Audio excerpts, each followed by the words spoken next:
မင်္ဂလာပါခင်ဗျာ Excellence မှာကြိုဆိုပါရစေဒီနေ့ကတော့ Zero Chat English ရဲ့ကဏ္ဍတစ်ခုဖြစ်တဲ့ What ကြတိဆောက်ပုံ Part 1ကဏ္ဍလေးကိုကျွန်တော်တို့မျှဝေပေးသွားမှာဖြစ်ပါတယ်အစီအစဉ်လေးမစတင်ခင်မှာကျွန်တော်အနေနဲ့မေတ္တာရက်ခံခြင်းတာတစ်ခုရှိပါတယ်နံပါတ်1ချက်ကတော့ကျွန်တော်ရှင်းလင်းသွားတဲ့အရာတွေကမရှင်းလင်းတာတော့၎င်းထပ်ပြီးသိလို့သိများတော့၎င်း comment box ကနေပြီးတော့မေးမြန်းနိုင်ပါတယ်ကျွန်တော်အနေနဲ့အတက်နိုင်ဆုံးအမြန်ဆုံး reply ပြန်တော့၎င်း video clip တွေနဲ့ပြန်ပြီးတော့ရှင်းပြတာတော့၎င်းလုပ်ဆောင်ပေးတော့မှာဖြစ်ပါတယ်ဒုတိယမြတ်တရခံချင်တာကတော့အင်္ဂလိပ်စာအုပ်တီတွေကပုံစံတိုင်းတစ်ထစ်ချကျွန်တော်တို့အခေါ်အဝေါ်တွေကိုယူဆထားတာမျိုးတစ်ခါတရံမှာမဟုတ်တာမျိုးရှိနိုင်ပါတယ်အဲ့လိုမျိုးမှာကျွန်တော်အနေနဲ့ကျောင်းသားများနားလည်အောင်ချုံပြီးတော့ကျွန်တော်တို့ရဲ့ပုံစံလေးလေးပါအောင်ပေါ့နော်နားလည်ရလွယ်အောင်အခေါ်အဝေါ်လေးတွေအယူဆလေးတွေကိုနားလည်တယ်လို့ယူဆထားတာမျိုးရှိပါတယ်ဒါကြောင့်မလို့ကွဲလွဲမှုများရှိရင်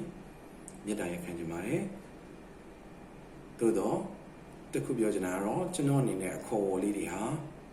ချင်းချက်အကင်းဆုံးပုံစံနဲ့ကျွန်တော်အနေနဲ့တင်ပြတော့မှာဖြစ်ပါတယ်။ကဲအဲ့ဒါဆိုလို့ရှိရင်ကျွန်တော်ရဲ့ကဏ္ဍလေးကိုစတင်ကြရအောင်။ What ကြတိဆောက်ပုံ Part 1အဲ့တော့ What ကြတိဆောက်တော့မယ်အင်္ဂလိပ်စာကို What ကြတိဆောက်တော့မယ်ဆိုရင်ကျွန်တော်တို့ရဲ့မိခင်စကားရဲ့ What ကြလေးတိဆောက်ပုံအင်္ဂလိပ်ဘတ်ချန်က What ကြလေးတိဆောက်ပုံကိုကျွန်တော်အနေနဲ့အရင်ဆုံးခွဲခြားစိတ်ဖြာဖို့လိုပါတယ်အဲ့ဒီအခါကျမှကျွန်တော်အနေနဲ့ကိုတွေးတဲ့မြန်မာစာကြောင်းတွေကိုအင်္ဂလိပ်လိုဘာသာပြန်တာမှလည်းတိတိကျကျဖြစ်လာတယ်လို့အင်္ဂလိပ်စာဖတ်တဲ့အခါမှာလည်းကိုယ့်ရဲ့မိခင်စကားကိုဘာသာပြန်တဲ့အခါမှာတိတိကျကျဖြစ်လာမှာပါဒါကြောင့်မလို့ကျွန်တော်အနေနဲ့ What ကြခွဲခြားစိတ်ဖြာခြင်းဆိုတဲ့ sentence analysis အဲ့ဒါလေးကိုကျွန်တော်အနေနဲ့အရင်ရှင်းပြပါရစေအဲ့တော့ sentence analysis လုပ်ပြီးဆိုရင်ကျွန်တော်တို့ကစာကြောင်းတိဆောက်ပုံတွေကိုလည်းသိထားဖို့လိုပါတယ်အင်္ဂလိပ်စာကိုကျွန်တော်တို့အရင်ဆုံးလေ့လာကြည့်အောင်နော်အင်္ဂလိပ်စာမှာဆိုရင် What ကြတိဆောက်ပုံအနေနဲ့3ပိုင်းပိုင်းပါတယ်အင်္ဂလိပ်စာအုပ်တွေထဲမှာတော့5ပိုင်း5ပုံ6ပုံ9ပုံလောက်ထိပြထားတာရှိပါတယ်ကျွန်တော်ကတော့ချုပ်ပြီးတော့3ခုပဲပြပါမယ်နော်အဲ့တော့ sentence တိဆောက်ပုံ What ကြတိဆောက်ပုံ3မျိုးကတော့နံပါတ်1 simple sentence နံပါတ်2 compound sentence နံပါတ်3 complex sentence ဆိုပြီးတော့အခြေခံအဖြစ်3ပိုင်းကိုအရင်ဆုံးသိထားဖို့လိုပါတယ်အဲ့ဒီ3ပိုင်းထဲမှာကျွန်တော်တို့အရင်ဆုံးစတင်ရမှာကတော့ simple sentence ဖြစ်ပါတယ်မြန်မာလိုရိုးရိုးဝါကြလို့ပြန်လဲရပါတယ်ဒါပေမဲ့ခေါင်းမရှုပ်ချင်တော့ simple sentence လို့မှတ်ထားပါပြီးရင်သူ့ရဲ့ definition simple sentence ဆိုတာဘာလဲဒါကိုသိအောင်လုပ်ထားဖို့လိုပါတယ်simple sentence ဆိုတာကမြန်မာလိုမှတ်သားမယ်ဆိုရင်တော့ကရိယာတစ်ခုကရိယာနဲ့တိုက်ရိုက်အချိုးကျသူတစ်ခုပါဝင်တဲ့စာကြောင်းကို simple sentence လို့ခေါ်ပါတယ်ဒါဆိုရင်ခေါင်းထဲမှာလည်းရှုပ်သွားမှာပေါ့နော်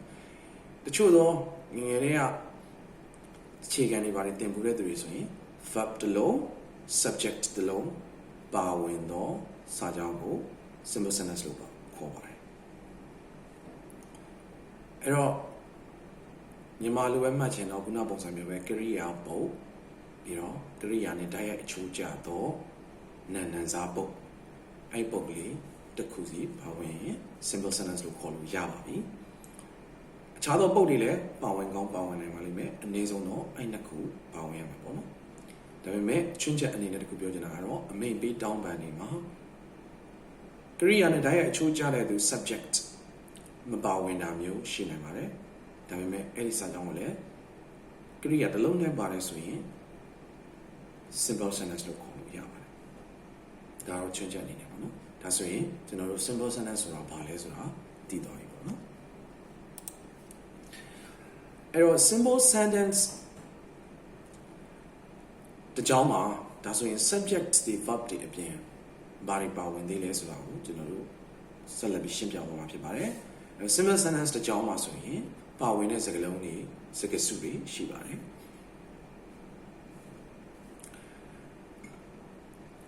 နံပါတ်1က verb နံပါတ်2က subject နံပါတ်3က object နံပါတ်4က complement နံပါတ်5က place အရှိကောက်ပြောမယ်ဆိုရင်တော့ adverb of place နံပါတ်6ကတော့ time adverb of time အဲ့ဒီပုဂ္ဂိုလ်လေးတွေပါဝင်ပါတယ်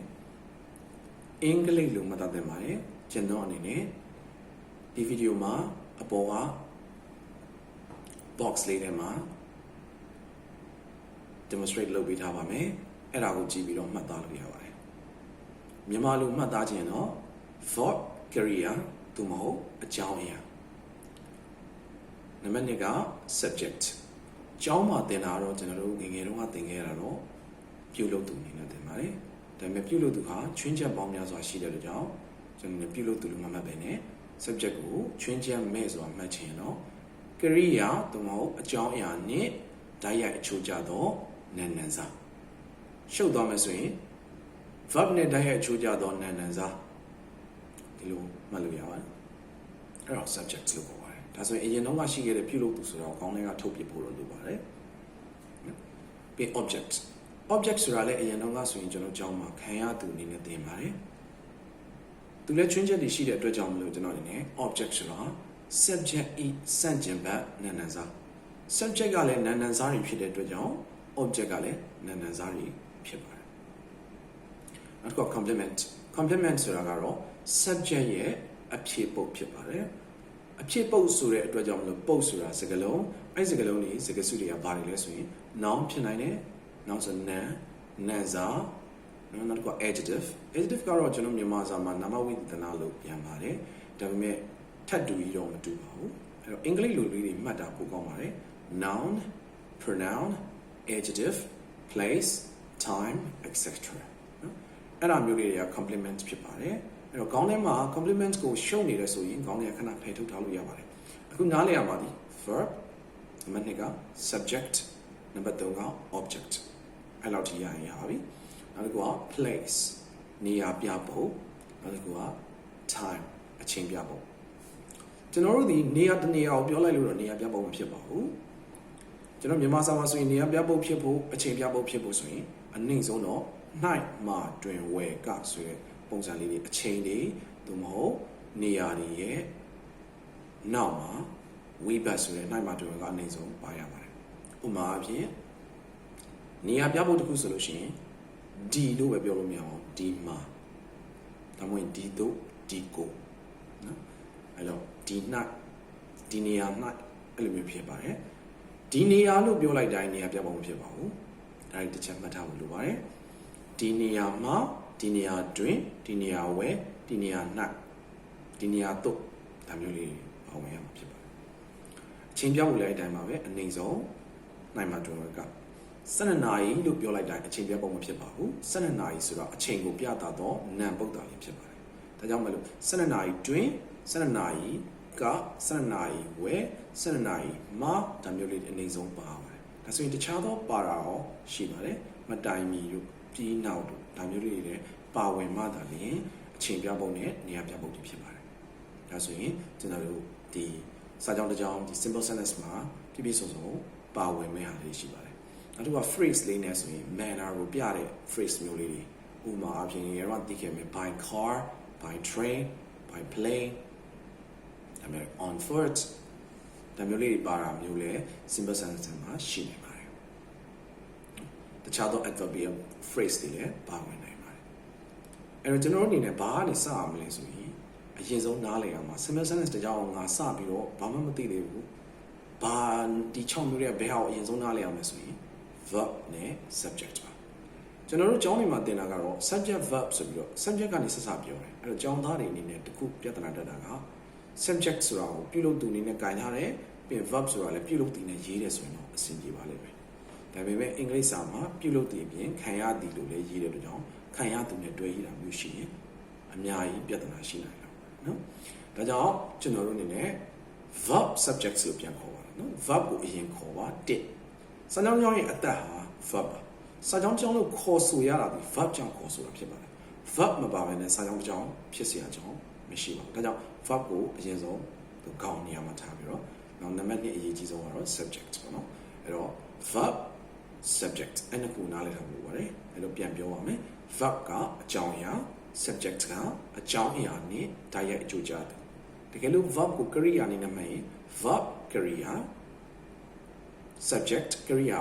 နဲ့တိုက်ရိုက်အချိုးကျတယ်သူဆိုတာကတော့နာမ်စားကိုပြောပြပါနော်